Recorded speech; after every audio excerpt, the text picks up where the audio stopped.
Now, your underdog best ball draft, yes, you want to draft the best players up at the top, but those are the easy ones to pick. When you get down towards the end, it gets real hard. And then when you're making those end of the draft dart throws,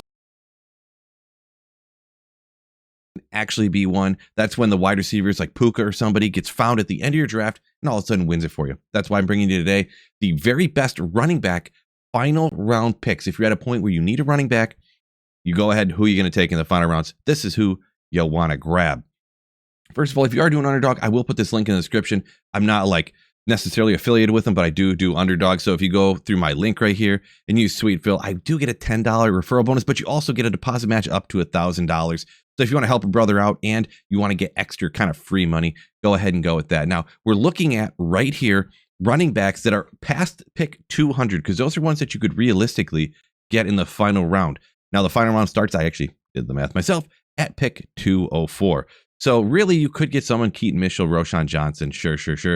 Taj Brooks, kind of everybody knows about that. But why don't we look a little bit further down past that, and somebody actually that I really think you should be grabbing. He's way down here. And this is kind of because of a news of this guy right here, Marshawn Lloyd. And that is actually Emanuel Wilson.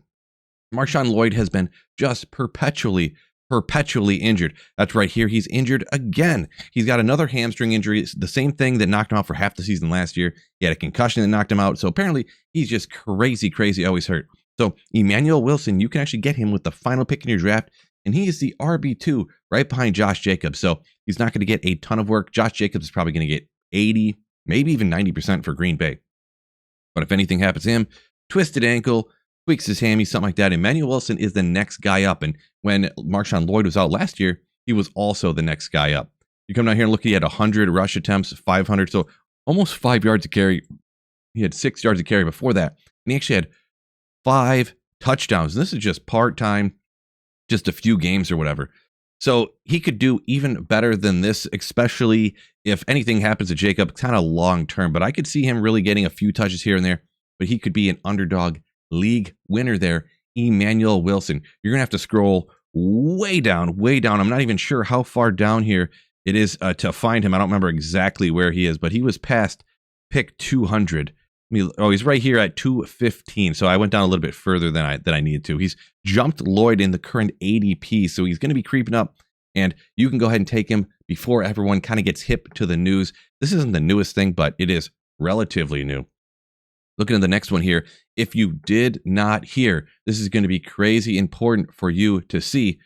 Brian Robinson has been traded to the 49ers. This just happened a few hours ago officially for a 6th-round pick, almost nothing. I know he's on the last year of his rookie contract, but my God, that's crazy cheap. Now, the next guy up, it's a little bit in flux because they drafted a guy, Krosky Barrett or something. I forget exactly how you pronounce his name. He was like a 6th-round rookie. Just got drafted this year, but there's a guy you could take in the last round, Chris Rodriguez. It says free agent, but this site is not really accurate because here we are at the Washington official.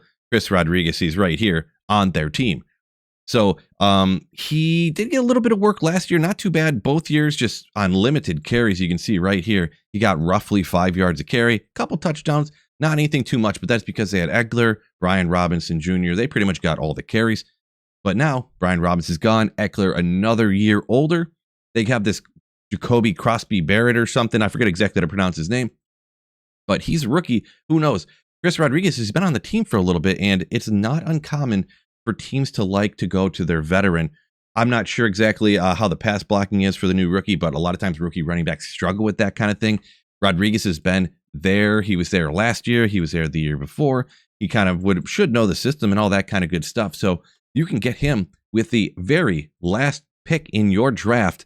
And where exactly is Chris Rodriguez falling here? I can't exactly remember either. Oh, he's right here, moving up. He's just into the last round, so people are already starting to pump him up. That other guy, Krosky Barrett, his ADP is probably up here in like the 12th round. He skyrocketed instantly right here, pick 126. So 80 picks later, you could get a guy who could be getting the exact same, if not more. Chris Rodriguez here could end up being the lead back. He hasn't really put it together fully. His coming out of college measurables weren't that great. He's never gotten a large opportunity, but you never know. And a lot of people like to be excited about the rookie and things like that, but they honestly do not know what's going to happen. This is just absolutely crazy that they traded him for a 6th round. They just get this guy off the team. We're not going to sign him. We don't really care about playing him. We don't believe in him. Pretty wild. Next up, we're taking a look at the Kansas City Chiefs. It's actually Kareem Hunt. I know what you guys are probably thinking about Kansas City Chiefs, but Kareem Hunt, they did re-sign him. Yeah, it's next to nothing, but he knows the system a ton. The coaching staff apparently likes that he pass blocks and all that kind of stuff like that. They, once again, I believe, have Brashard Smith coming in as a 6th round rookie who's going to be down here. Kareem Hunt is right here at 211. Final pick of the draft. Brashard Smith is around the same area. I could understand if you'd want him too.